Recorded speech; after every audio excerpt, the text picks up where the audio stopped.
мына ошонун баарын көтөрүшүп мынакей азыр уюштуруп атышат экен. Аллахым ыраазы болгондон босталардан. Ошондой эле баардык эле көмөкчү, ыктыярчы болуп аткан балдарга, кыздарыбызга дагы Аллахым ыраазы болсун. Экинин жүздөрү жарык болсун, машалла. Эми азыркы мезгилде көптөгөн семинарлар болуп атат. Көптөгөн семинарлар болуп атат. Ошол семинарлардын ичинен мунусу кичине бисмилла. Көптөгөн семинарлар болуп атат. Ошол жерлерде бир аз болсо дагы кичине бир ыйман, өзүнүн жашообузду кандай жашашыбыз керек, кайсы максат, кайсы багытта болушубуз керек деген темаларды сүйлөп атабыз иншалла. Эми бирок ошол келген сайын дайым эле суранган нерсем бар. Жан дүйнө жөнүндө сөз өтө көп. Бирок бир нерсеге көңүл бурушубуз керек. Биздин жан дүйнөбүздү эмне кайсы нерсе кысат? Кайсы нерсе биздин жан дүйнөбүздү негедир сазга баткандай кылып, жүрөктөрүбүздү өйтүп, жашообуз бир калыпта болбой аткандай сездирет десек, бул эң биринчиси сиз менен биздин жашообуздагы бизди курчап турган нерселер экен. Курчап турган нерселер дегенибиз балки кээ бирде бизди курчап турган бир тууган болушу мүмкүн, ата-эне деп коебуз. Ошол мезгилде дос, ишибиз, ошол мезгилде субханалла бир тууган, жоксо бирөөбүздүн аялыбыз, бирөөбүздүн күйөөбүз, биздин жашообузга эмнедир жан дүйнөбүздү кууратып аткандай сезилет. Бизди тегеректеп турган коом эмнедир башка тарапта кетип бараткандай болот. Же болсо кээ бир убактарда залымдын зулумун чегип атканда адамдын жан дүйнөсү өзүнөн калдай албай өтө кыйналат экен. Ошол мезгилде кээ бирде карасак, баардык акча, тыйын, баардык нерсеси бар болушу мүмкүн. Үйү, жайы, бирок дагы деле болсо жан дүйнөсү такыр тынчыбагандар болот. Ошол эле мезгилде кээ бирлер ийгиликке жеткен болот. Ийгиликтин туу чокусуна чыккан болсо деле эмнегедир жан дүйнөсүндө бир нерсеге кызыгуу болбой калат. Демек, ушул нерсеге биздин динибиз ислам толук менен жооп берет экен. Кээ бир убакыттарда сиз менен биз ойлошубуз мүмкүн экен, мен болдуго ушул эле жашоом, ушул дөдөт окшойм. Адамдын акылы могун башкасын берсеңер болобу?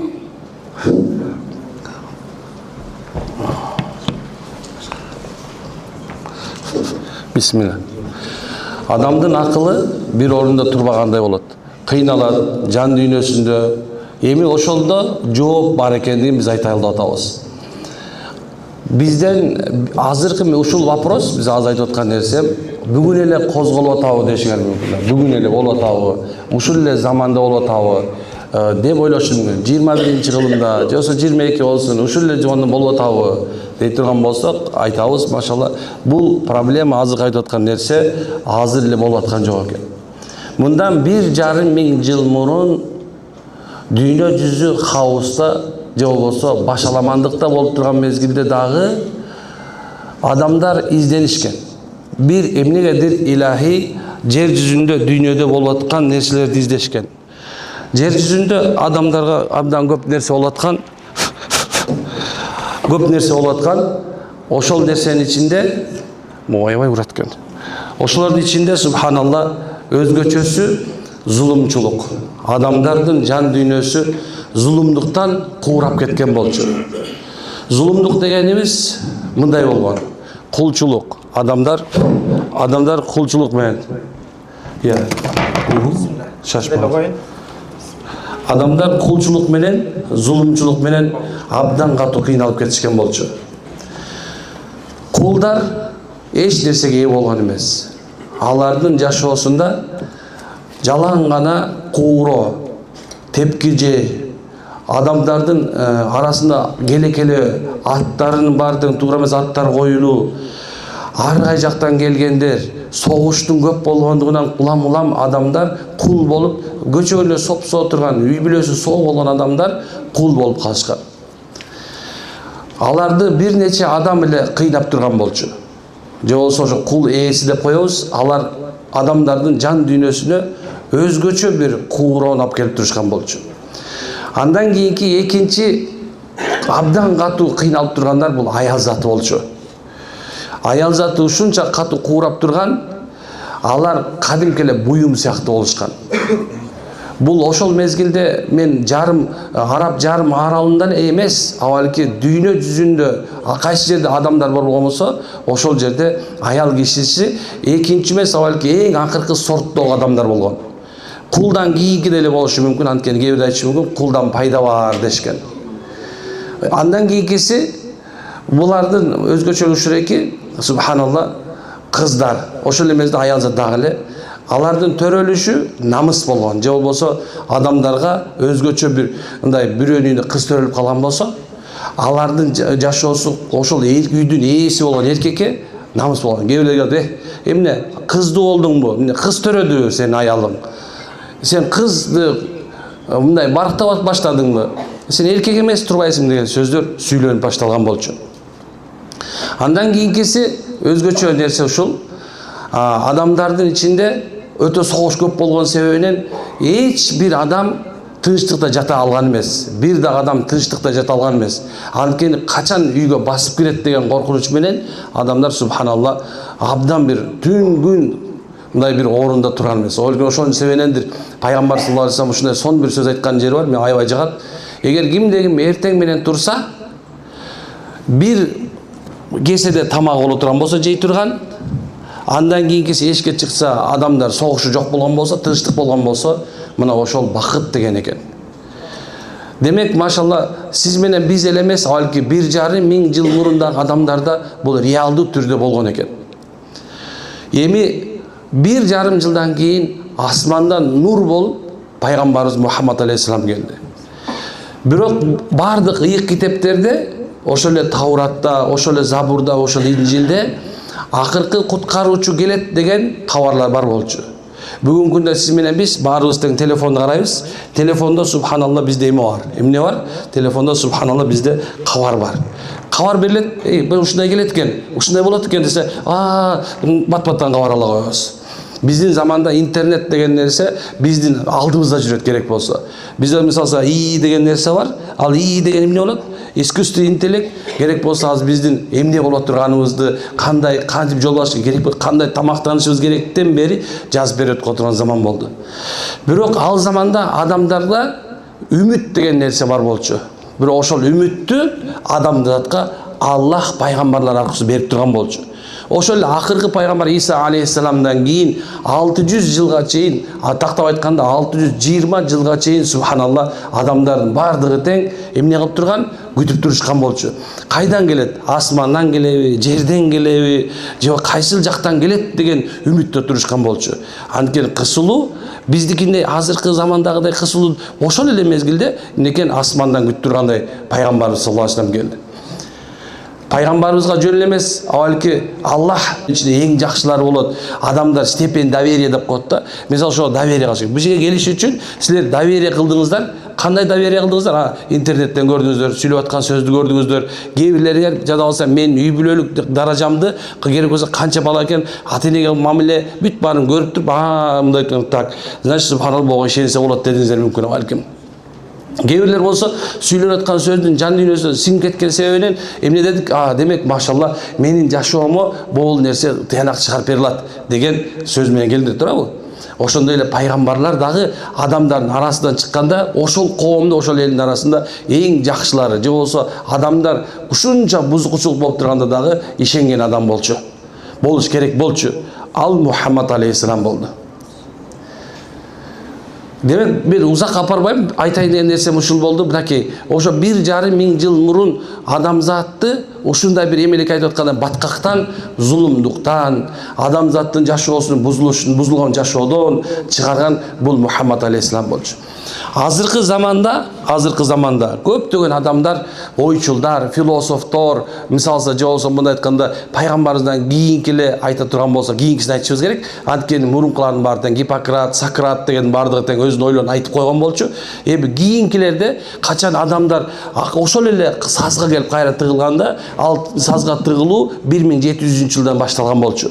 1700 тарыхта турган болсо 1700 жылдан баштап биздин бүткүл бу жер жүзүндөгү адамдар адамдар ошол эле батыш, чыгыш, ошол эле мисалы Америка, Түндүк Америка, Түштүк Америка дегенибиз турабы? Эми бул жерде эмне бар эле? Адамзат дагы кайра ошол нерсеге келип калды. Аны акырында баардыгы тең канча ичебиз бул нерсени дегенде алардын арасында акылдар таң көрү. Эгерде Мухаммед болгондо бир чыны кофени колуна кармап туруп ушул дүйнөдө проблеманы чечип бермек деген ойго чейин айтышты. Ушул нерсеге чейин айтышты. Кантип айтышты? Ошол проблеманы чечишкен адам бар болчу. Ошол эле жолдун аркасынан кетели дегенде эмне болду? Дагы деле болсо адамдардын жүрөктөрүндөгү пайгамбардын заманындагы кээ бир жана эки жүздүүлөр, кээ бир мындай дин алыстагысы, динге жемейин жашагысы келбегендер, ошолордун ичинде колунда барлар, байлары, жана бир мындай өзүн акылдуу сезип башка адамдар башкаргысы келгендер, эгерде Мухаммадтын аркасынан дагы эле ошол жолдон ээрчип турган болсок, анда булар бизди такыр укпай калышат. Булардын жашоосу независимый болуп калат. Булар жүрөгүндө бактылуу болуп калыш, ошон булар биз бактсызга тыгышыбыз керек деп кайра согуштарды, ошол эле кулчулук тап келгенге аракет кылып башташты. Кайра субханалла эмне экен? Адамзатка зулм алып келгенге аракет кылып башташты. Мисалга алса, кулчулук азыркы заманда жок дей турган болсок, биз адашабыз. Анткени азыр кулчулук бар. Кандай десе, мурунку адамдар денеси кул болгон болсо, азыркы заманда биздин акылыбыз кул болуп калган мезгил. Акылдарыбыз кул болуп, кайсы нерсе кул болуп калды десе, потребность деп коет. Күнүмдүк жашоого потребность кул болуп калганбыз. Күнүмдүк жашоодо, мисалса биз кайсы нерсени кылышыбыз керек, эмне кылышыбыз керек дегенде, биз күнүмдүк жашоону кубалап жетпеген себептен азыр биз кул болуп калабыз. Бул көчө мен тамашалап айтам, көчө К7 болчу, бүгүн К8 чыгып калыптыр. Эптеп К8 алсаң, субханалла, К9 чыгып калыптыр. Адамдар маркетология мындай айтканда, адамдын сознаниясын бардыгын тең кул кылып алып турган, кул кылып койгон заман болуп калды. Демек, машалла, эми биз ошол биздин эң чоң нерсебизди пайгамбар айтып койгон болчу. Кантип чыгышыбыз керек? Ушул нерседен кантип чыгыш керек? Көчө мен бир нерсеге отурдум. Анан келатканда негизи дайыма машина менен келатканда меники 1,5 саат бияка, 1,5 саат тияка, кээде 2 саат болот. Анан өзгөчө дүйнөдөгү бардык жанагындай бир ойчулдар, ошол замандын, ошол мезгилде айтып аткан коуштардын баардык нерсесин айтып анан кийин бир өзүбүздүн бир жакшы бир мусулман, аалым, мындай бир чоң психолог бар эми, ал кээ бирлер акыйданы түшүнбөгөн себептен анын акыйдасы биздин акыйдабызга кичине туура келбейт, бирок оюн пикири көп айтат да. Анын баары эле уга бербейт, укса да кээ бирлер түшүнбөй калып адашып кетиши мүмкүн. Айтайын деген нерсем, анда мындай сөз болот да. Биздин заманга чейин эле адамдарда ушундай бир жан дүйнөнүн кууросу болгон болчу дейт. Эми бирок акырында мурункулар бар, бул ыймандын жоктугунан жок, Аллах тобокел кыла албай калдым, жок намаз окубай калган себебинен ушундай болуп калдым дебей кал дейт да. Азыр барды буну депрессия деди. Негизинде булар моюнга алган нерсеси качан 1930 жылга чейин чоң депрессия болгон. Ал биз азыркы мезгилде дүйнө башкарып турган Америкадачы чоң депрессия болгон, субханалла. Адамдар ишсиздиктен ошол мезгилде ошол дефолт деп коет, акчанын жок болуп кеткен себебинен абдан катуу кыйналышка туш болушкан болчу. Эми алар ошондо кабыл алышкан.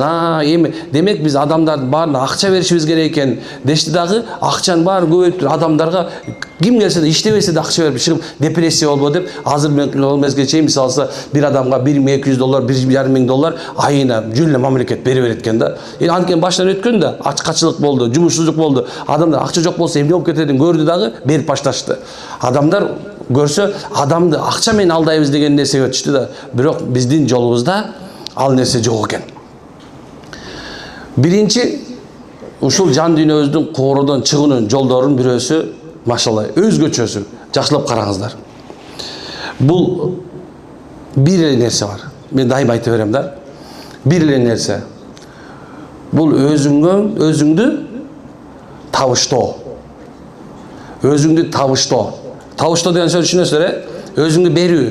Мындай бул легенда эрмектики деген дейт. Бул мен легенда болсок, мен эрмек, сеникимин мен деген сөз да. Нике кыятканда бар ушундай, мен кабыл алдым, багыштадым, мен аял айтат го, багыштадым дегенде уже сеники болдум деген сөз да, бүттү. Хоп, мына сеникимин, башка эч кимдики эмесмин деген сөз. Болду. Башканы карабайм, башка нерсе кылбайм, башка мынакей сиздин амириңизде болом деген сөз да. Ошондой эле биз өзүбүздү эң биринчи мындай айтканда берүүбүз керек экен. Кимге десе Аллага. Аллага беребиз. Ал оңой эле берип коюш. Я Аллах, ла илаха иллаллах, Мухаммадур Расулуллах, мынакей. Мен бир ана сенин жалгыз экендигиңе, Sen улуу экендигиңе, senin улуулугу, кудуретиң, sen мени жаратканыңа, sen мени рызык берип атканыңа, sen мени бактысыз кылса кааласаң бактысыз кылат экенсиң, кааласаң бактылуу кылат экенсиң, каалаган нерсең сеники экен. Менин каалоом болгондо дагы акыртуу сенин каалооң болот экен. Sen мен билбеген нерсени билесиң, билбеген нерсени мен билбеген нерсени мурда билип туруп жазып койгонсуң.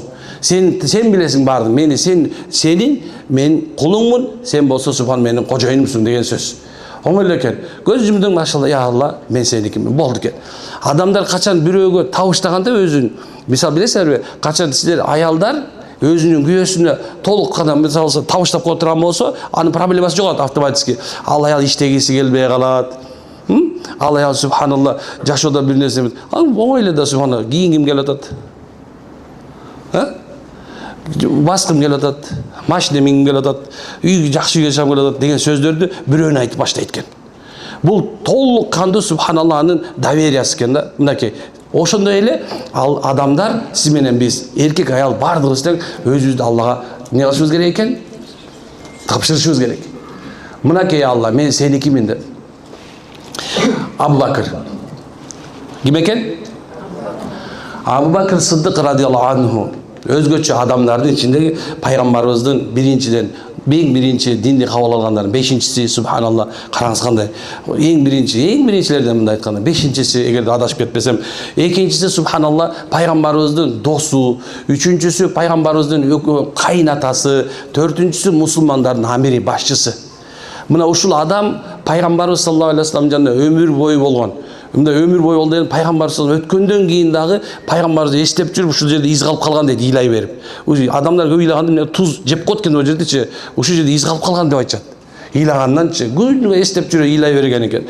Мына ошол пайгамбар саллаллаху алейхи вассаламдын качан Меккеден Мединага Аллах Таала хижрат көчүүгө уруксат берген мезгилде пайгамбарыбыз ошол Меккенин ичинде чыгып кетип аткан мезгилинде мындай эки айланат. Меккенин четине эки айланып туруп, анан Саур деген үңгүргө барат. Саур деген үңгүргө барып, ошол жерге кирип, пайгамбар саллаллаху алейхи вассалам жашынат. Жанында Абу Бакыр бар болчу. Мына ошол мезгилде Абу Бакыр Сыддык радиаллаху анху пайгамбар саллаллаху алейхи вассаламдын жанында улам эле эки жакка кыймылдап эле, эки жакында тынчсызданган адам бар го, бир нерсе переживать эткен адам. Анан пайгамбар саллаллаху алейхи вассалам карап туруп, Абу Бакыр, сага эмне болду десе, я Расулуллах, ушул эмелер аркабыздан кубалап келаткан мушриктер бизди азыр кармап албаса экен. Эгерде сизди кармап ала турган болсо, анда дин ушу менен бүгүнкүдөн баштап бүтүп калат. Я Алланын элчиси, мен сизден коркуп атам деген мезгилде пайгамбар айткен, Абу Бакыр, сен бизди жалгыз дебе, биз менен үчүнчү Аллах биз менен дейт. Алымдар түшүндүрүп айтат да, ушул сөз дейт. Бул кыямат күнгө чейин ар бирибиздин жүрөгүбүздө болуш керек дейт. Ар бир адам Аллах биз менен. Пайгамбарыбыз буга толук кандуу кайра далилдеп айтып аткан да, Алла дейт, силер ойлогондой эмес дейт. Алла силердин күрөө тамырыңардан да жакын дейт. Күрөө тамыр бар го биздин. Бизге Аллах андан да жакын дейт. Демек субханалла, Аллах эч качан көз жазымды алыр. Аллах билесиздер, билесиз, Алла Таала үлгүрөбөйт, Алла уктабайт, Алла эндесе муктаж эмес, Алла тамак жебейт, ал муктаж эмес, беймуктаж Аллах. Эми Алла Таалам субханалла качан пендесин жаратканда, ал пендесине улам эле күтүп отура берет да, күтүп үмүт кылып тура берет. Эмне кайсыны үмүт кылып билесиңерби? Качан сиз менен биз туруп эле, я Алла, мен сага тобокел кылдым. Я Алла, мен тагдырымды сага табыштадым. Сенден башка менин тагдырым эч ким бере албайт. Я Алла, сенсиң дегенде карап турула кандай нерсе болот. Алам, асман, жети катар асман, жөнөкөй асман эмес, жети катар асман, жети катар жер.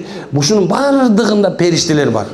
Бир да периште жок, жер жок. Унутпагыла. Мен ошол жерде турабыз, миллиондогон периштелер субханалла. Эмнеге ошол жерде сабак угуш үчүн келди. Кайсы жерде Аллах Таала улуктанып турган болсо, кайсы жерде Алланын дин айтып турган болсо, эмнеге кандай болбогула, эмне болбосо, бир гана максат ошол үчүн келген болсоңор дагы, ошол жерде периштелер толуу боло сабактарды угуп турганын унутпашыбыз керек. Кара. Мына ошондо Аллах Таала периштелерге карап туруп, көрдүңөрбү? Менин пендем мени эстеп атат дейт. Силер айткансыңар деп Аллах Таала кайралады. Силер айткансыңар, булар мени эстебейт деп, сенден алыс качат сенден деп айткансыңар. Бирок силер билбейсиңер, мен билем дейт. Аллах Таала ушунча деңгээлде өзүнүн улуктугун периштелерге билгизип турат экен. Allahu akbar. Biz şart emес eкен. Адамдар кайсыл акыбалда түшкөн болсо, кандай акыбалда түшкөн болсо, о Алла деген болсо. Пайгамбарыбыздын сахабаларынын улуулары качан жашоосуна бир жакшылык келген болсо, качан бир жаманчылык келген болсо, ошол замат Аллага кайрылышчу экен. Аллага кайрылышчу экен. Кээ бирлери кандай формада десек, мисалы, о Алла, бул сенден келди деп. Мисал алсак, качан алардын жүрөктөрүнө кайыр келген болсо, жүрөктөрүн карап, Альхамдулиллах дешиле. Альхамдулиллах аля кулли хал. Ар бир акыбалда Аллага некен? Шүгүр, машалла деп турушат экен. Качан бир болсо, төбөдөн түшүп туруп, ошол жерден саждага жыгылышчу экен. Кээ бирлер ошол жерден 2 рекет намаз окучу экен. Эмне үчүн дегенде, Алланы эстөөнүн чоң бир кулдун Аллах менен бир экен белгиси өзүнүн Роббисине, жаратуучуна, кожоюнуна баш ийип толук кандуу өзүн тапшырышында экен. Тапшырганды үйрөнүшүбүз керек экен. Качан Рабия Адавия деп коебуз, чоң бир олия аялдардан Хасан аль-Басри, ошондой эле Хасан Басринин убагында чоң олия заттардын убагында болгон. Ал мезгилде адамдардын жүрөктөрүндө бул дүйнө жок болчу. Чын келгенде бул дүйнө 99% элдин ичинде дүйнөсү жок болчу. Дүйнө дегенде кызыгуу жок болчу. Бирок дүйнө абдан көп бар болчу. Bir zaman tarixtarda айтылат, кетип бараткан мезгилде караса, мындай бир 5-6 карасаң мүшөк менен акча турат экен. Мүшөк менен деген алтындар мүшөктө болгон да кичинекей. Ошол турат экен дагы, адамдар кетип барат, мындай буту менен кээ бир ар түрт койчу экен да. Кээ бир убактарда тияка жыйнап коюшчу экен. Анан кимге керектүү болсо, ошол жерден мүшөктүн баарын мону көтөрүп биян чөнтөгүнө салып кетпей, эмне кылчу экен? Бияка келип туруп, ошо ачып туруп, ошол жерден бүгүнкүгө керектүү. Керек болсо ошол мына акча алтын алып туруп, кичинекей нерсе сын алтын билесиңер го, ошону сындырып алып туруп, ошол эле жетерлик кылып калганын чытап коет эле дейт да. Адамдардын жүрөктөрүндө ушунча деңгээлде болгон экен, эч бир дүйнөгө болгон кызыгыш жок болгон. Мына ошол Рабия Адавия мези аларды рахималлах деп айтышыбыз мүмкүн, бирок айта турган нерсе ушундай бир каддасал сирху деп айтсак болот. Ал адамдар, аялдар да ушунча деңгээлде болгон экен. Качан аларга дүйнө жөнүндө айтканда, алар байте койгон экен, ыр окуйт экен. О баландай, эгер сен айта турган болсоң дүйнөнүн улуулугун билгиниң, мен аны алмаштырдым Алланын улуулугуна деп, субханалла, ушу деңгээлде мындай дүйнөнү улуктабагыла дейт турган болчу. Адамдардын жүрөктөрү субханалла Аллах Тааладан башка бурулбаган заман болчу. Айтайын деген максатка келдик, машалла. Демек сиз качан канчалык Алла Таалага, Кудай Таалабызга, эгебизге деп кой, көкө теңир деп кой. Азыркы заманда ушундай нерсе тенденция болуп кетти да, адамдар бирөө көкө теңир десе эле, бул деген Кудай Аллах дебей калды. Жок, андай эмес. Алла Тааланын бир канча аты боло турган болсо, анын ичинде эң жакшы аты бул Аллах деген сөз. Аллах деген Алла Тааланын субханалла бир улуу ысымдарынан бирөөсү Аллах. Эгер ким деген Алла Таала толук өзүн тапшыра турган болсо, алар бул дүйнөгө таасирленбейт деген сөз. Бул биринчи темабыздын башы бүттү иншалла.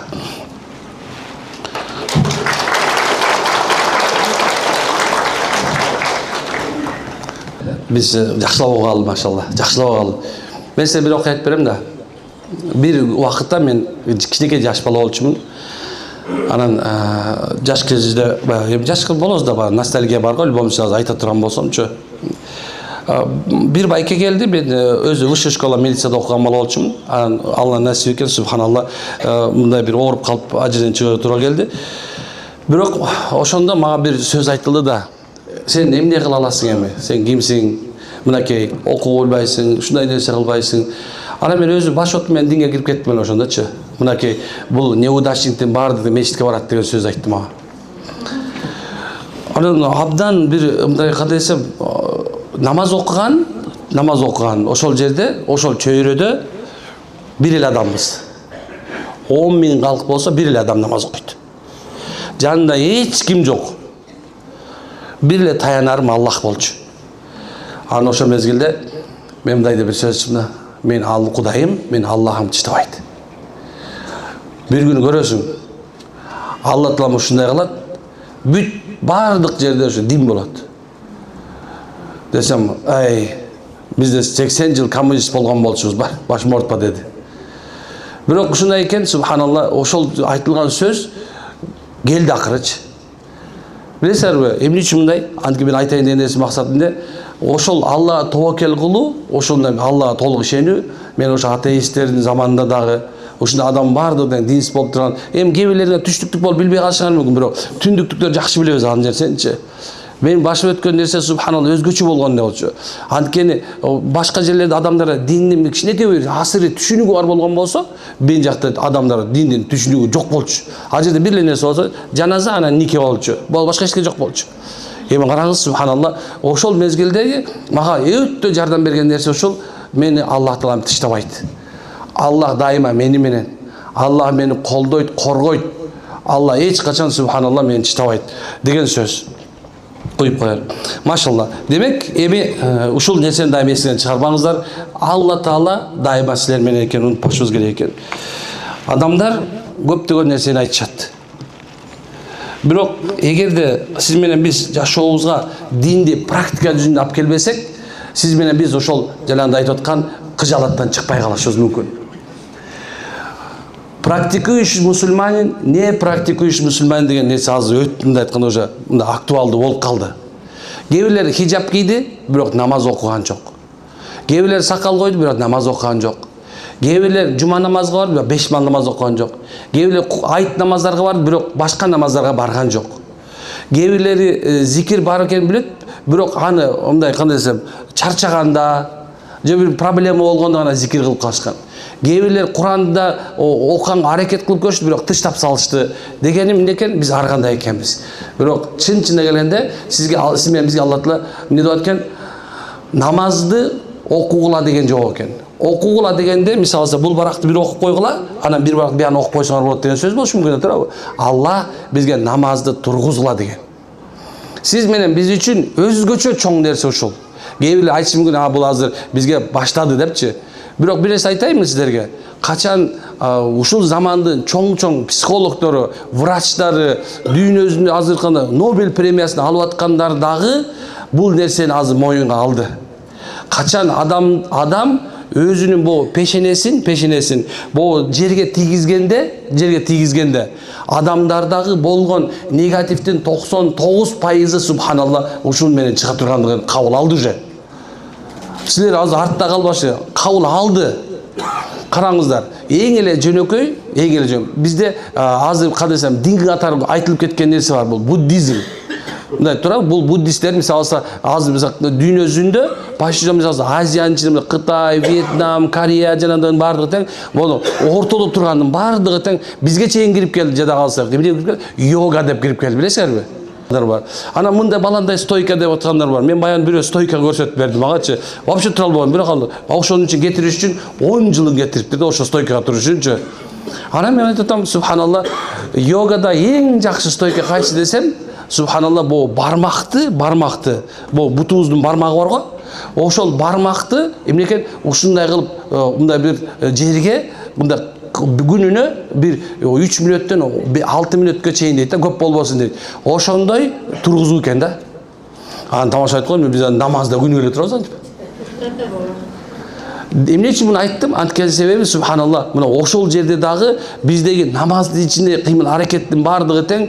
Бул керек болсо йогада муну золотая стойка деп коет экен. Золотая стойка деп коет экен, биз намазда күнү көрсө, күнүгө золотая стойка кылат экенбиз. 5 мал намазды мен эсептеген жокмун, эми бирок айтайын деген нерсем, машалла, биздин кыймыл аракеттердин баары намаздагыны азыр дүйнөбүз кабыл алды. Бул максаттуу түрдө дисциплина деп коебуз. Өзүбүздүн жашообузга тартип катары киргизген нерсе. 5 мал намаз, кээ алымдар бекер айтпаса керек да, кимдегин 5 мал намазды өз убагында окуй ала турган болсо, жашоодогу бүткүл кыйынчылыктардан чыгат дешкен. Мен сурап көрдүм да, устаздар, эмне себептен андай десе, 3 нерсе себебинен дейт. Биринчиси, ошонун жашоосуна тартип катары киргизген дейт. Жашоосуна тартип бар адамдар, жашоосунда максаты бар адамдар гана бул дүйнөдө субханалла көптөгөн ийгиликке жетет экен.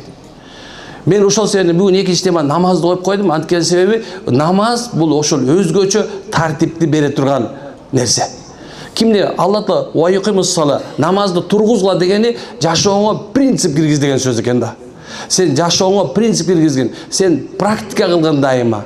Эгерде кимдеги ушул нерсени намаздагы кыймыл аракеттерди жашоосуна киргизген болсо, убакыт деген нерсени кадырын билет экен. Адамдар саат тагынат, бренд саат тагынат, бирок бренд 50 000 долларлык болгону менен эгерде ошол нерсе сени мындай бир определенный убакытта сен жашооңдо тартипке алып кире албаса, ал саат 10 долларлык саат менен 50 000 долларлык сааттын айырмасы болбой калат экен. Демек, машалла, сааттын кадырын намаз окуган адам билет экен. Чөдасыздарбы? Өмүрдүн кадырын намаз окуган адамдар билет экен. Жашоонун кадырын намаз окуган адамдар билет экен. Эми араңарда, мен намаз окугам, жашоонун кадырын билбейт экенмин го деген түшүнүк пайда болушу мүмкүн. Мен силер бул нерсени, значит, мен дагы жашоонун кадырын билиш үчүн намазымды тургузушум керек экен. Көрсөң, өз убагында Алла Таала мавкуто дейт да. Аллах Таала өз убагында силерге намазды буйрду. Өз убагында, башка убакта эмес экен. Демек, Аллах Таала каалайт экен сиз менен бизди өз убагында бардык нерсени кылууну. Карасаңыздар, жашоодо көптөгөн нерселер бар. Биз алып келе турган нерсе. Пайгамбарыбыз айтат, бүгүнкү кыла турган ишти эртеңкиге калтырбагыла дейт. Мына Аллах Тааланын элчиси пайгамбарыбыз биз жашоого дагы мындай сонун бир мотивация берет. Кайсы нерсе? Бүгүн кыла турган ишти эч качан эртеңкиге калтырбаганга аракет кылыңыздар. Анткени качан адамдар ушул өзүнүн жашоосун бир тартипке алып келгиси келсе, демек ошол тартипти намаздан баштасын. Эгер кимдеги намазды тургузган болсо, машалла, калган нерсеси оңой болот, унутпаңыздар. Адамдар канча деген коучтарга барып атат. Мен сөздүн башында жана пайгамбар саллаллаху алейхи вассалам жөнүндө айтып кетип атканда, бүткүл проблеманы чечүүнүн жолу көрсөтүлгөн дегеним, караңыздар. Сиз менен бизди Аллах жараткан. Эч башка бирөө жарата албайт. Эч качан маймылдан, горилладан, мартышкадан адам болбойт. Мүмкүн эмес, ал субханалла. Анда адамдар иштебесе мартышка болуп калмак да. Андай болгон жокпуз го, субханалла. Биз жашообузду ушуна өнүктүрүп баратабыз. Караңыздар. Слепая теория Дарвина деп ал нерсенин бардыгы тең өттү кетти. Бирок унутпашыбыз керек, сиз менен биздин жаратылышыбыз Алладан. Эми Аллах пайгамбарыбызга, силер эгерде адамзатка сен пайгамбар болдуң, акыр заман пайгамбары. Бүгүндөн баштап эмне кыл деди? Сен аларды туура жолго багытта. Демек, багыттаганда Аллах өзү жол көрсөттү дагы, мына ошо намазды эң биринчи кылган болчу. Намаздын кээ бир пайдалары. Биринчиси, намазда 12 000 пайда бар экен, унутпаңыздар. Канча экен? 12 000. Канча экен? 12 000. Арттагылар болот, канча экен? Канча экен? Машалла. 12 000ден ашкан пайдасы бар деп алымдар айтат. 12 ички, анан сырткы алтан 12 парзы бар. Ошол 12 парзында 12 000 пайда бар экен. Ошонун бирөөсү сиз менен бизге абдан маанилүү нерсе. Мына кебилерге намаз окубаган болсоңор, бүгүн үйгө барып, дааратты алып, шашпай, даарат алып туруп, анан намазды билбейсиң сен, түшүнүп атам, намазды билбейсиң. Эмне кылгыланы таап ал, Насат медиа деген приложение көчүрсөң эле, анан компас бар, компасты койсоң эле чыгып калат каякты караш керек экен. Ошакты кара дагы, биринчи бирок шарт кылып койгон да, алдыңды таза кылган. Жай намаз бар. Эми азыр баары умрага барган соң, умрадан күнүгө жай намаз подарка кылып үйүңө момчу подарка болуп келген тура. Толтура аны, теспе, азыр адамдарга замзамдын да кадыр болбой калды. Бара берчи, ошондой умрага барганда эмкиден замзам алып келбей эле койгула. Ура жеп толтуруп, ошондон өзүң той ичип кел, кайра келе бер мейли. Кара, пайгамбарыбыздын жолунда эмне экен, мындай, сиз менен биздин жашообуздун келе турган нерсебизде мына саждага жыгыласың. Мынакей, бир саждага болгондо, мына субхан раббил а'ла, субхан раббил а'ла, субхан раббил а'ла деп эң минимум ушул экен. Максимум муну 7 жолу айтсаң болот.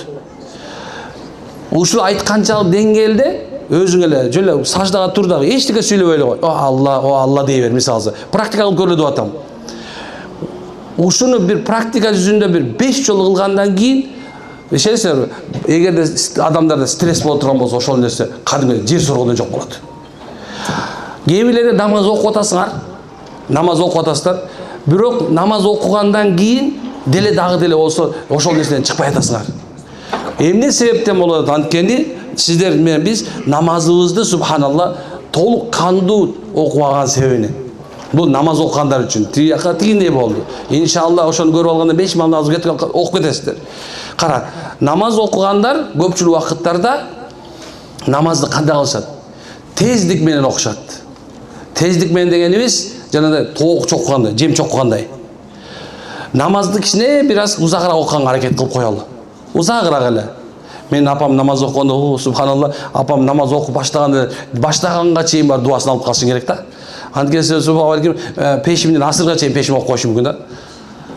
Асырдан шамга чейин окуп коюшу мүмкүн, субхан билбей калышы мүмкүн. Ушундай узак окушат. Башкача ойлойм, мисалы, ушуну тура берип 3 мүнөт турсаң бутуң затика дейт го, тура беришет, субханалла. Ойлойсуң, буту шишип кетет экен. Жок, андай эмес экен. Көрсө, качан адам субханалла Аллахны сүйүп калса, адам Аллахты сүйүп калса, субханалла, аны менен общение өтө жеңил боло берет экен да. Демек, намаз окугандар Аллах Тааланы сүйүүсүнө жетүүнүн аракетинде болуш керек. Дана дайым такай Аллахны сүйгөнүн белгиси ушул, анын ысым сыпаттары менен дуа кылуу. Намазда дагы экинчи чоң нерсе бар, бул дуа. Дуа бул өзгөчө ибадат. Керек болсо, жана сөөктүн ичинде чучук бар го, бул ибадаттын чучугу, бул дуа. Сурануу, жалбаруу. Кээ бирлерибиз адамдан сурайбыз. Бирок адам бизге мүмкүнчүлүгү чектелген деңгээлде гана жардам бериши мүмкүн. Ишенип коюш керек да, адам бардыгы чогулуп келип сага зыян берем десе дагы, Алла каалаганчалык гана зыян бере алат экен да. Пайда берем десе дагы, ал пайда Алла каалаганчалык гана. Мынчалык эле болушу мүмкүн. Толук канды 100% адамды деген эч качан канааттандыра кыла албайт. Демек, намаздан кийин сөзсүз дуа кылганды өзүңүзгө адат кылыңыздар. Мен көп сабактарда айтканда дуа кылуу жөнүндө айтам. Мынакей азыр машинеде келдик. Канча убакыт кетти машинеде? Охо, субханалла. Машинеде канча убакыт кетти? Бирок намаз көп убакыттарда карасак, адамдар азыр мындай бир эле киши бир эле машина менен жүрөт экен да. Мындай көпчүлүгүндөчү редко субханалла 2-3 жүрүп калды азыр. Ошон үчүн бизде пробка көп экен да. Анткени бардыгы тең бир машинеде жүрөт. Айтайын дегеним, ошо машинеге отурганда дагы, үйүңдө жалгыз калганда, офисиңде отурганда дагы, кээ бир жерде эс алган мезгилинде дагы, о Аллахым, мен сени унуткан жокмун деген сөздү дайыма эсиңерге алып алла. Аллахумма деген, о Аллахым деген сөз да, ушу сөз, о Аллахым, о жаратуучум, о берүүчүм, о алуучум, о бактылуучум, о бактысыз кылуучум деген сөздөрдү аябай көп колдонгула. Жараткандан сураган адам эч качан кем болбойт. Эч качан кем болбойт. Дуа бул ушундай курал, мындай курал жок. Атомный бомба керек болсо токтоп кала тургандай деңгээлде. Кээ бирлерибиз биз кереметтерге ишенбешибиз мүмкүн. Биз азыр Coca-Cola сыйкырды керемет дегенде карап эле Coca-Cola ичкенде бир сыйкыр болуп аткандай эле сезе беребиз бизчи. Бизди ушундай алдап коюшту. Бирок кереметтер башкача болот. Биз шариятыбызда олиялардын кереметтери хак, чындык деген нерсе бар. Көптөгөн адамдардын олияларында бир мындай кереметтери бар. Дуа кылып, мисалы эң эле жөнөкөй, мен канча адамдарды умрага апарам, умрага апарганда, алар менен сүйлөшүп отурганда, устаздын кулакка чыгып, устаз, мен дуа кылдым дейт да, дуа кылдым. Анан десем, ошол зымат кабыл болуп калды дейт да. Шок байкалчы мындай турут. Эмне сурадың десем, машина сурагам десечи. Мен чоң эле нерсе сурасам болмок экен дейт да. Алла жолуна чыктык, даватка чыктык, субханалла даватка барсак, анан бир бала менен чыгып барды.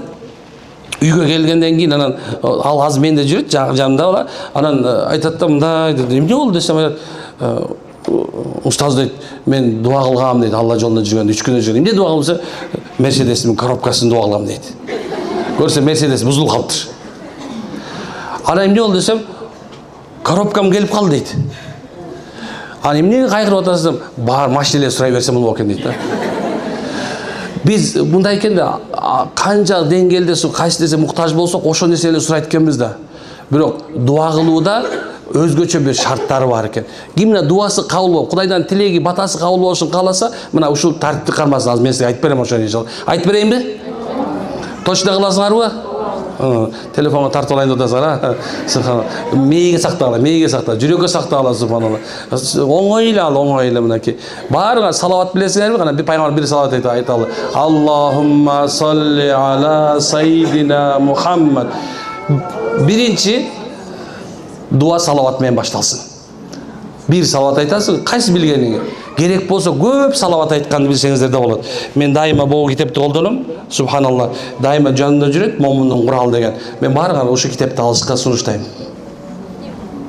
Момундун куралы деген китеп. Бул өзү эртең менен кечки масудун дуалары себе.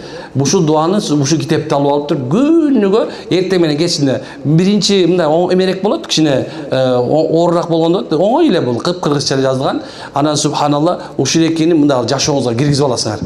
Бир 10 күндөй мындай эле кыйналасың, бир жарым сааттай кеткендей болот. Анан кийин айтканда кетип барады, туруп кетип барады. Аллаху саллаллаху ушудук өзүң эле баягы бүтүп саласың. Кечинде жатарды, төшөккө жатып эле айтып уктап кетесиң да.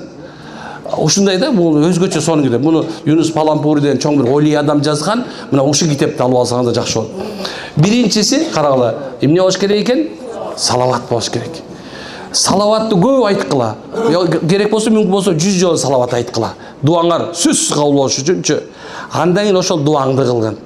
Эгер мүмкүн болсо Аллах Тааланын бир ысымын жаттап алгыла. Мен я Хай я Кайюм айткым келет дайымачы. Анткени я Хай я Кайюм деген бул исмул азам, улуу ысымдардан катылган сырдуу сөздөрдүн бирөөсү. Некен бул я Хай я Кайюм, о түбөлүктүү түрүү. Карасаңыз, бул Аллах Тааланын өзгөчөсү. Хайюл Кайюм, түбөлүктүү түрүү, бар болуучу субханалла. Дагы бир жерде айтат экен, эмнекен мүмкүн болсо дейт, ушул эмени ла илаха илля анта субханака инни кунту миназ залимин деген дуаны айткыла дейт. Ла илаха илля анта субханака инни кунту миназ залимин. Анткени себеп бул адамзат үчүн өтө чоң бир пайда экен да. Эмне үчүн? Анткени пайгамбардын жашоодогу караңыздар, өзү эл укпай койду деп тыштап туруп кетип калгандан кийин шамал жүрбөй койду, кеме жүрбөй койду, киттин ичине кирди, жутулду, 40 күн жүрдү. Адам толук тазаланып туруп Алладан айтып аткан: "Я Алла, ла илаха илля анта, сенден башка эч бир сыйына такыр ылайыктуу эч ким жок. Субханака, сен кемчиликтен тазасың. Инни кунту миназ залимин, мен гана өзүмө зулумдук кылдым." Адам өзүнү признавать этиш керек экен да, кылган күнөөсүнчү. Адамдар качан ганачы мынакей, эгерде ким жашоосунда проблема болуп аткан болсо, өзүнүн күнөөсүн өзү признавать этиш керек. Мойын алыш керек. Мен ушуну кылдым деп. Эми кантип айтпай койсоң, мисалы намаз окуйсуң, кантип мен намаз окуйм деп айта албайсың да, туура. Билесиң күнөө экенин, признайся. Сен намаз окубай атасың. Сен Аллах Тааланын алдында сен өзүң Алла менен болгон мамилеңде жоксуң.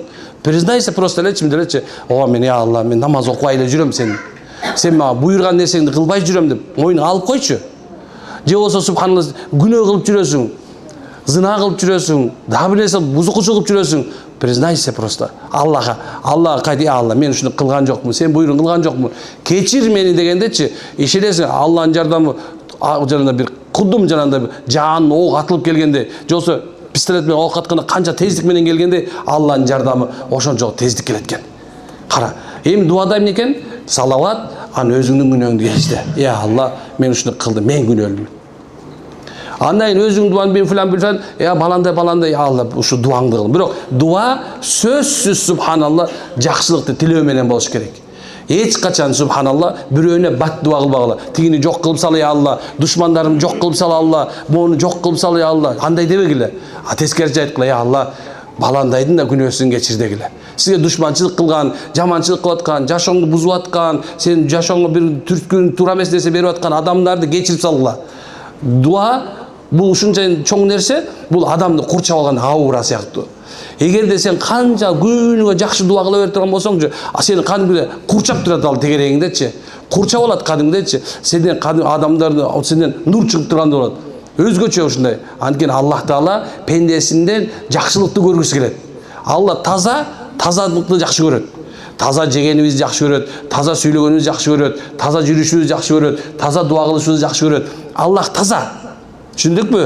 Демек, машалла, мынакей дуада экинчиси эмне экен? Дуада өзүңдү кабыл этесиң, анан жакшы дуа. Үчүнчүсү жакшы нерсе айтасыз, анан акырында кайра бир салават айтабыз. Мынакей салават, өзүңдүн күнөөңдү мойнуңа алуу, тилегиңди айтуу, анан эмне экен? Кайра салават айтасың да, я Алла, сага таянам. Тыштап кой болду эми. Дуа кыл, тыштап кой. Тышта дагы өзүң аракетиңди кыла бер.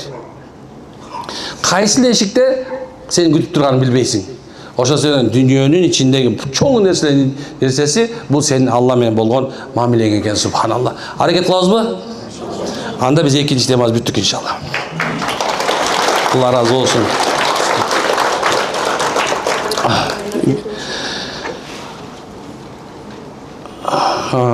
10 minut vaqt, andan so'roq javob o'taylik inshaalloh. Allohim rozi bo'lsin. Üçüncüsü, birincisi ne oldu? İkincisi ne oldu? Praktika yüzünde Müslüman bolu. Praktika kılgıla. Kanda jaşoңорго alıp kelgile. Dinni alıp kele baştagıla. Namaz turguz, maşallah. Bunun içinde daha köp dersi var da. Eң жақсы жашоодо, практикада эң жакшысын башталышы бул зикирлер. Мен көп убакыттарда теспе подарка кылган жакшы көрөм. Теспеле подарка этип берем, теспеле подарка этем, теспеле подарка этип берем да.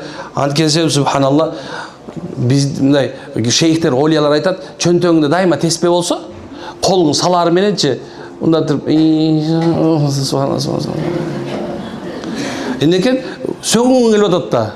Açın göre çöntüğe salıversen ele bir anda tamek var mı? Tamekini bir yaka sal. Anken 10 kol men pastadan gireriz de tamek çekmeye kalasın da. Aldan elektronlu olsun, mınday olsun, ne kılışınız gereken tesbih salıp Allah çöntüğe. Tesbihin özgöçe oluşur eken daharattın gereği yok, gusuldun gereği yok. Subhanallah. Beşliğinin gereği yok. Aldın, tilin nımda alıp başlaydı. Peygamber ulu söz var mı? Ayva jağat. Kabır azabından kutkarap durgan deydi, kutkarap durgan. Eң çoğun jakşı amal deydi, bu zikir eken. Bu dünyanın oңдоп koyboydu. O ortoңку жашоону oңдойт, barzakты. Ortoңку жашоо бул мүрзө жашоосу деп айтабыз. Мүрзөдө жашоо бар кадимки эле. Ал жерде тозоктун bir чуңкуру бар, же бейиштин bir бакчасы бар. Эми агырагыла ошол тозоктун чуңкурунан сактай турган бул эмне экен? Bu zikir eкен. Zikirge aябай көңүл бургула. Мына барыңар, кээ бирөө офисте отурасыңар, кээ бирөө дагы бирөө базарда отурасыңар, машинеде жүрөсүңөр, дагы бирөө башкарып жүр. Дайыма колуңда. Азыр сонунда чыкты, мында карасаң, эмедей го, жанакындай шакектей болуп калганда чыккан. Колуна чык кете бересиң машалла. Акырын, бирок эң жакшысы классический да. Классический bu tesbih, kadimkiler. 33'lüktür, aran janандай 100'lüktür. Ma 33'lüktür gömüp 100'lüktür. Maydalan jakşı görüm. Harekette kılasında boyan mazur olup ketip onu depçi. Subhanallah. Klassический ankeni özgöçörük nerse. Oliyalar aytatken subhanallah bir çoğun bir şeyh darajasına jetkende kolunda tesbih götürüp жүрсө, şakirtler söyledi. Ustaz siz şeyh darajasına jettiniz. Emin daha deli olsa tesbih götürüp жүрөсүz dese, meni şeyh darajasına jetkizgen dostumdu unuta albayım деген eкен да. Ошол себептен субханалла ким кайсы даражага жеткенин бир гана ошо теспесин менен билсе болот экен машалла. Машалла.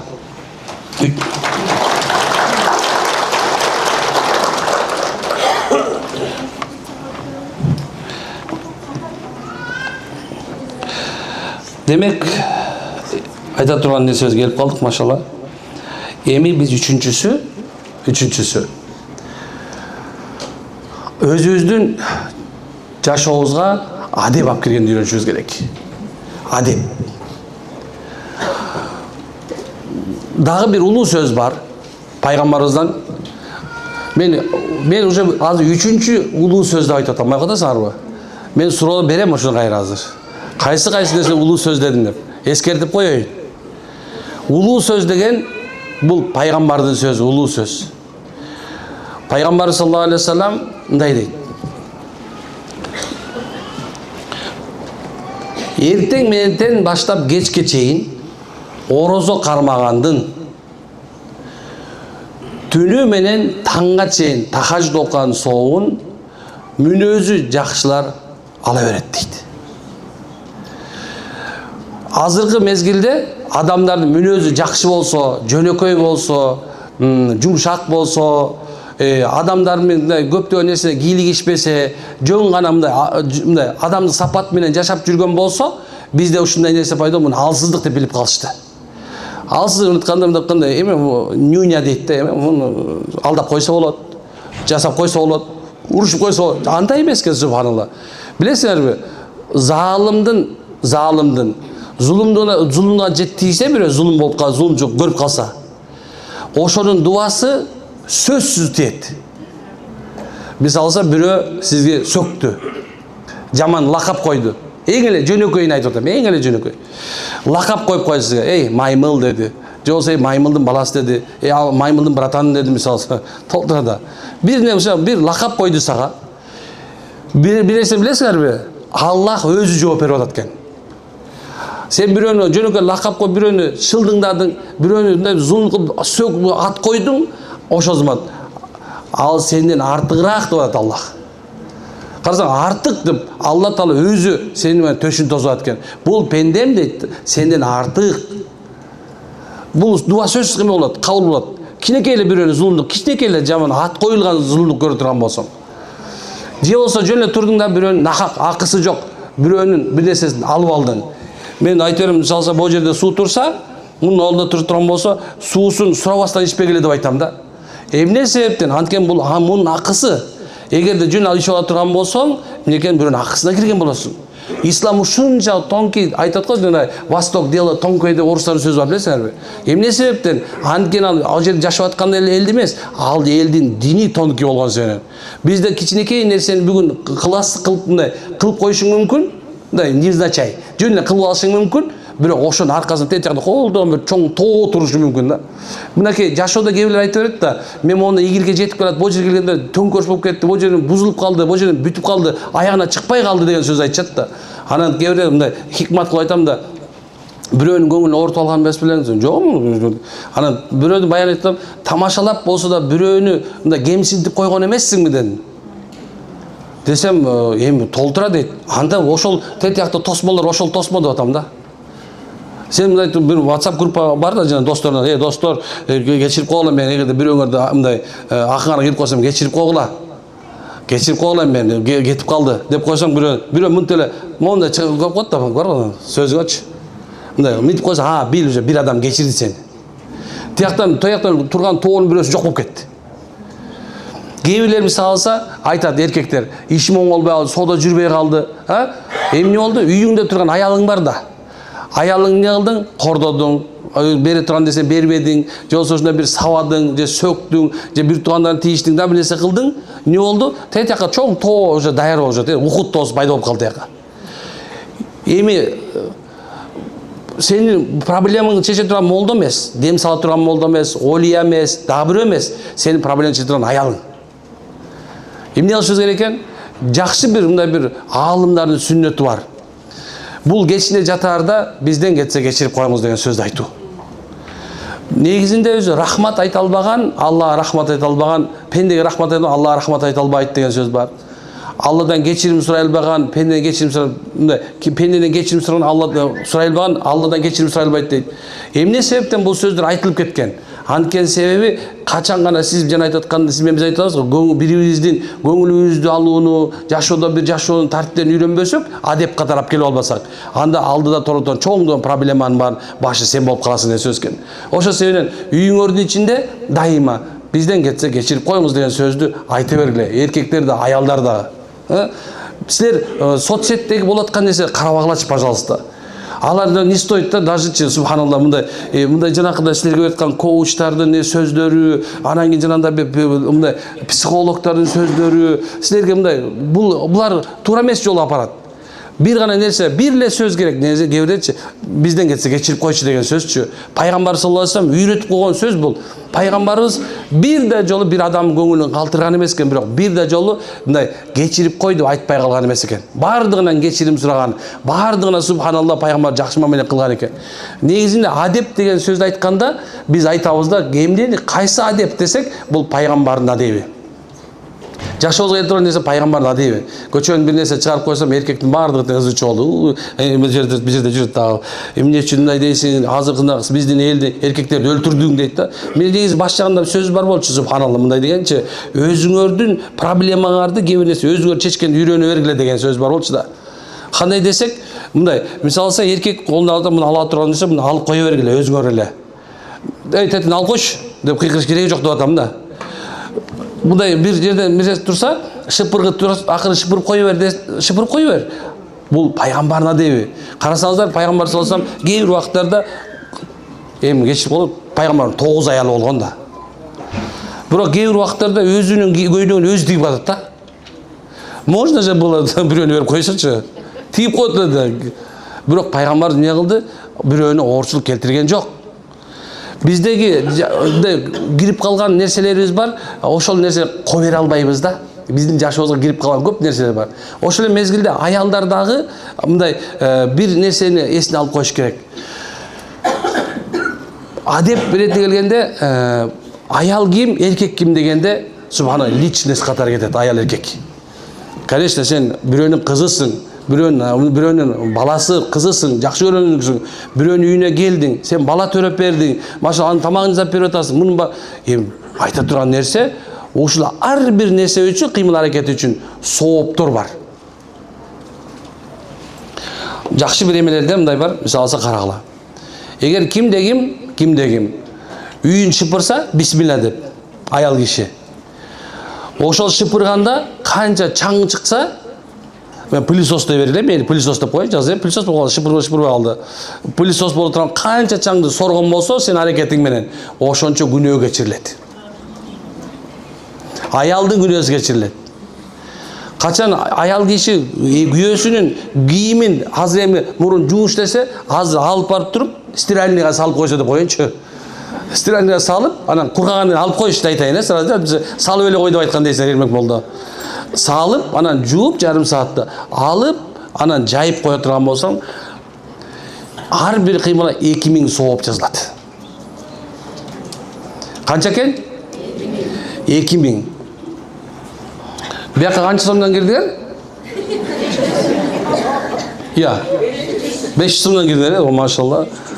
300 сомдо бар экен. Бул жер VIP окшойсуңар, а? Алла разы. Бирок мен артында отурган жакта дайымачы. Караңыздар эми субханалла, бул жердин өзүнүн арендасын аныбыз беришин кылды балдар, рахмат, Алла разы болсун. Анан дагы карап тургула. Кайсы аял киши бала эмизсе, бир эмизгенине бир күнөө кечирилип, бир сооп жазылат. Түн ичинде баласын сабабастан, жаздыктана бир койбостон субханалла. Акырын жогоштуп койсо, ажы кылган соо берет. Биздин мурунку апаларыбыз ушундай үмүт менен субханалла эрлерине, күйөөлөрүнө, байларына кызмат кылып келген болчу. Биздики болсо азыр пайгамбарыбыз акыр заман үммөтүнүн көбү тосокко болот деген сөзгө чейин барып атат го. Акыр заманга оор болот экен. Эмне себептен десе, мына ушул нерсе жок калат экен. Адамдар Аллах разылыгы үчүн бири-бирине кызмат кылуу, күйөөсү үйүнө, мынакей күйөөсү эртең менен, мына күйөөңөр эртең менен үйдөн чыкты. Чыгып туруп, кечке чейин эмне кылсын, кандай кылса ошо жумушка чыгып кетсе, ошо кечке чейин Алла жолунда жүргөндө соо жазылат. Кадимкидей капырлар менен согушуп жүргөндөй, кадимки Алланын жолунда даватта жүргөндөй сооп жазылат. Эгерде үй бүлөсүн адал менен бага турган болсо, иншалла ошол эркек кишиге Алла Таала бейишти убада кылган. Дагы бир жерде болсо айтат, таап келген нерсесине келебесе, мен багып атам силерди, мен таап берип атам, мен болбосом деген сөздү айтпастан, Алла берген ырыскын алып келдим деп адалдан алып келген болсо, машалла ошол үйдө некен Алланын ырыскы берекеси, периштелер толуп калат ошол үйдө. Мына ушул нерсе бул адеп. Эгерде кимдин жашоосунда жакшылык болсун десе, тет жакта тоолордун бардыгы жок болсун десе, анда эмне кылыш керек экен? Жашообузга субханалла Алланын ыраазын үмүт кылып, эркек аялга, аял эркекке кызмат кылганды үйрөнүш керек. Бул чоң бир адептердин бирөөсү. Кээ бирлер айтат мага субханалла, молдоке, ушунчалык айта бересиз, азыр деген заман, цивилизация заман, сооп деген. Мен айтам, көп айтам. Мен өлгөн адамдарды көп көргөм дейм да. Молдо болсоң көрөт экенсиң да. Жаназа окудум канча деген субханалла. Айылдарды мен ушундай жакшы билген себебинен күйөөсүнө кызмат кылып аткан, күйөөсү аялды сабап аткандардан бери билчимин. Мен өзүм оюмда ойлой берчимин, алкаштар бир мына сүйүү болбойт депчи. Барго жанагындай арак ичкендер барго. Мен дайыма ойлой берчимин, ошо болбойт аларда депчи. Анткени арак ичет, кечке чейин карасаң, кечти билесиң точно, атпен айнай деп дук атан жыгылат да эле, камчы деп жеңем качат турулат. Мындай айылымда эле да мындай карап турасаң, азыр качат дейсиң да, жуп кетет дегичи. Азыр точно убактысында билесиң да качан качарынчы. Анткени себеп айыл кичинекей да билесиң.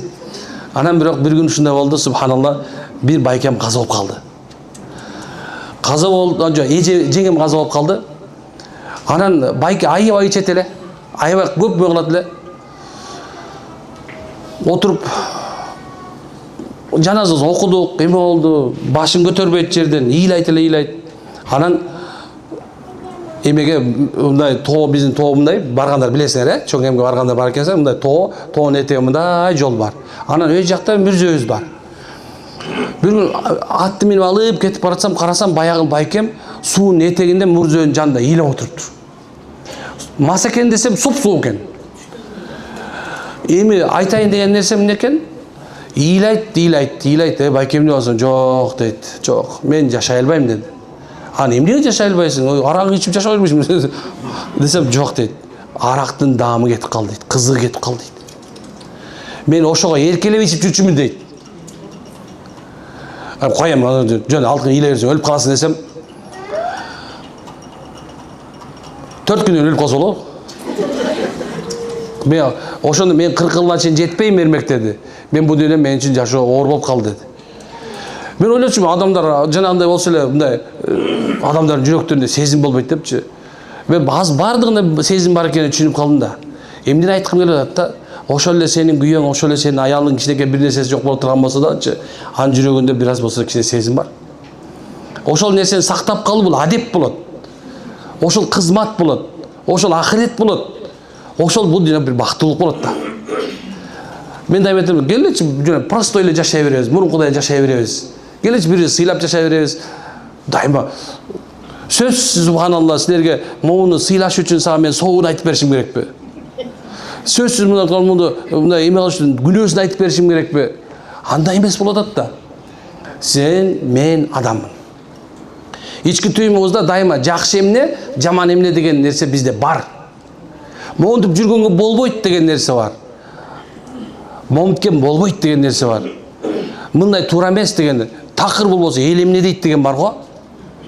Же жокпу ушундай? Келиңиздер, машалла. Жашообузга бир кичинекей бир сонун нерсе алып келебиз да. Кайсы десе кичинекей бир мээрим алып келе турган адеп, ахлак, жакшы мүнөз алып келүүгө аракет кылышыбыз керек.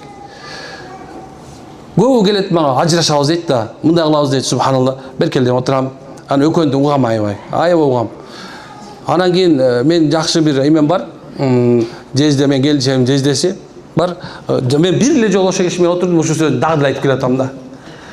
Ушу сөз мага жүрөгүмө ушундай бир тийди, мен муну дагы айткым келе берет да. Айтып берейин силерге? Эки адам мындай турат. Бирөө биякта, бирөө биякта турат. Анан экөө кыйкырышат. Кыйкырып эле. Эми экөө болбосо 1,5 метрде турат да. Бирок как будто субханалла кулак укпай калса кыйкырып атышат бири-биринечи. Анан мен уктурам, эмне дейер экен деп отурсам айтат да. Эмне үчүн укпайт билесиңерби дейт. Анткени экөөнүн жүрөгү бири-бирине өлүп калган дейт да. Жүрөгү өлүп калгандын, биягы өлүп калгандын. Биягы укпайт дейт. Биягы көрбөйт. Биягы сезбейт, болду, всё. Кыйкыра берет, ызы-чуу. Силер үйүңөрдө ызы-чуу ушуну кыйкырып баштасаңар, эгер бирөө тынч тура турган болсо, билгиле анда сен өлдүң, тиги тирүү турат. Эгерде субханалла экөө тең болсо, экөө тең өлүп калган, уже сезим жок ортодочу. Ал эми чынында бул жүрөгүндө бири-бирине мындай бир нерсе бар да, кулагына иши барат. Түшүндүңөрбү силер? Демек субханалла, эгерде бул жерде бири-бирине болгон жакшынакай нерсе бар болуп турган болсочу, шыбырап кое турган болсочу, угуп калат экен да. Алыста турса көрүп калат экен. Карасаң, жок болсо ыйлайт экен, билсе таарынат экен. Бул адамдын субханалла жашоосунда жүрөгүндөгү болгон мамиле. Ушул нерсени жоготпош керек да. Мен ушул нерсени айтам, бүгүн болсо эртең өлөбүз. Кана, мен өлбөйм дегендер кол көтөргүлө. Кол көтөрөбүз, мен өлбөйм дегендер. Ооба, өлбөйт экен бирөө. Бул кишинин бир нерсеси бар. Эгерде субханалла Sen бүгүн жакшынакай өзүңдүн күйөөң менен, аялың менен ушундай субханалла бир жүрөгүңдө ондай жакшы сезимдер менен тура турган болсоң, сенин балаң уже сени тура айта өлбөйт деген сөз. Бирок сен жашооңдо ушул нерсе болбосо, сен өлөр менен кошо тияктуу эле өлгөн болуп эсептелет. Мага көп балдар келет, устаз мен үйлөнгүм келбейт дейт. Эмнеге десем, апамдай аял түш болуп калсачы дейт. Көп аябай. Көп кыздар айтат, мага устаз мен күйөөгө тийбейм дейт. Эмнеге десе, атамдай болуп калсачы дейт. Эми бардыгы күйөөдө ойлойсуң, балам мен бардыгы эле жаман болуш керек, коркпой эле үйлөнө бер, ушундай деп берген айтып атып ооз учунан коркуп тура бересиң да сен оночу. Анткени пайгамбардын улуу сөзү бар. Кой сарайда кык бар го, кык. Кой сарайдын ичинде өскөн роза гүлдүн дейт. Сулуулугу дагы анан жыты да билинбейт дейт. Кыктын сасыгынан жыты билинбейт экен, кыктын нажастыгынан анын сулуулугу билинбейт экен. Бул эмне деген сөз десе, адил ахлак көрбөгөн, мээрим көрбөгөн, тынчтык көрбөгөн үйдө өскөн жакшы кыз дагы, жакшы бала дагы субханалла жанакындай болуп көрүнбөйт экен. Ошонун себебинен, машалла, сиз менен биздин жашообузга азыркы мезгилчи толук бир нерсе болуш үчүн просто мен деген нерсени чытап коюш керек. Мен имею право, мен дагы жашашым керек, мен дагы адамдай жо, субханалла. Бул сөздү тыштагыла такыр. Мен деген нерсечи адамды өлтүрөт. Нафси бар го, нафси бар, бир шайтан бар. Нафси деген нерсе ушундай, ага бир нерсени берип койсоң тынчып калат. Нафси ушундай, ага деген нафси суу ичкиси келсе, сууну ичирип койсоң токтоп калат. Таттуу жесе, таттуу берип жоктоп калат. Адамдын нафсиси ушундай токтоп калат ал убагы келди. Бирок шайтан субханалла кыямат күнгө чейин, сен өлгөнгө чейин субхана токтобойт ал азгырган. Ал айтып атат, сен личностьсиң, сени ал сыйлаш керек. Сен эркексиң, бул катын сыйлаш керек. Бул эркек, бул деген сен ушундай абьюзер болот бул сени кордоп атат, бул мынжаны жолобошуң керек деп шайтан турат. Ага сүйүнөт, кача эркек менен аял урушабаш, колду чап, молодец, Аллаху акбар. Мына сен туура кылып атасың, сен туура жолдосуң. Анан өкмөрдү ажыраштырат дагы. Анан бирөө мать одиночка болуп каласың, бирөө болсо көчөдө калган бомж болуп каласың. Ким утту бул жерде? Шайтан утту. Демек, машалла, сен кимсиң? Сен бир кулсуң. Сен кимсиң? Сен бир пендесиң. Сен бир жаңылыштын бир топтомусуң. Демек, жаңылыштын дайыма жаңылат тургандардын катарындасың. Эч качан сен идеальный эмессиң, идеальный дагы эмессиң. Бул дүйнөдө идеальный жок. Ошо бирөө кемтик менен, бирөө кемсиз өксүгү менен дайыма толуктап кете берет. Жашоону ушундай толуктагыла, субханалла. Кемтигин көрдүңбү? Өксүк болгон жерин берип кой. Бирөө ушундай бир кыйналып турабы? Сен мотивация берип кой. Бирөө ушундай бир сүйүнүп турабы? Аны менен кошо сүйүнүп кой жашооңдо. Мына ошентип анан бир эр шаркак болуп жашоо кете берет экен иншалла. Аракет кылабызбы? Алла разы болсун. Анда машалла 3-чүсү да бүттүм окшойм. Кечирип койгоңуздар, көбүрөөк убактыңарды алып койдум окшойт. Эми дагы эмне программада эмне бар эле азыр? Ким гана? Бизде эмне? Болду, мен кичине чай суу ичип алсам болот, Сон болот, жакшы көрөм да. Ысасызга кол чалар басын.